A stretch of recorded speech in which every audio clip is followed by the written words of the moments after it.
Gutfeld said it yesterday, that the name of Charlie's organization was Turning Point. That was a hugely successful young people organization of conservative, you know, politically active people.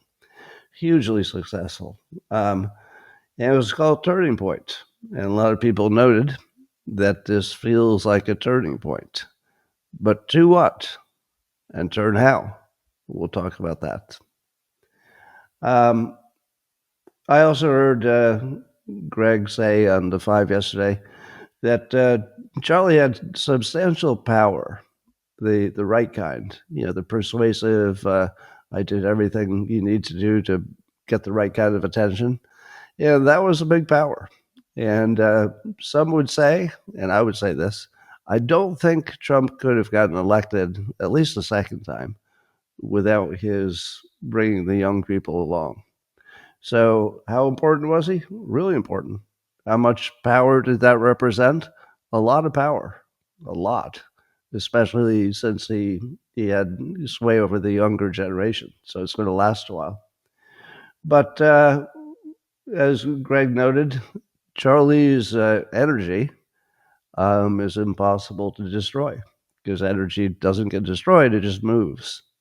And that energy has to go somewhere because he was the keeper and controller of an immense amount of energy, personal energy, but also political energy.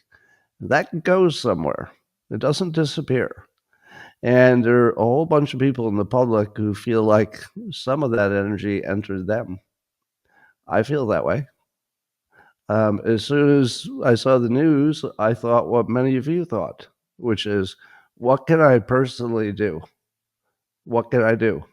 I can't help the wounded, right? Too far away. Money isn't exactly the solution for this one. What can you do? So the only thing I could think of doing yesterday was I went live for the people who are my normal audience. And I just knew that you needed to not be alone because that's what I needed. And I figured you'd feel the same. A lot of us live in this weird bubble where we don't hang around coworkers or even family members sometimes who share our understanding and feelings about all things political. So we really, really needed to hang with each other for a little bit. It's what we needed, just just to get it out of our systems, talking about it. So I went live, and that was one little thing, very little thing, but it was one positive thing I could do. So I did it. If you can think of anything later that is a positive thing you can do, I'd encourage you to do it because right now, doing things is part of the recovery. You just got to find a purpose. You got to say, all right, that was horrible. And it's, beyond words horrible, but I'm going to do something. I'm going to make something better. I'm going to change something. And we'll talk quite a bit about that.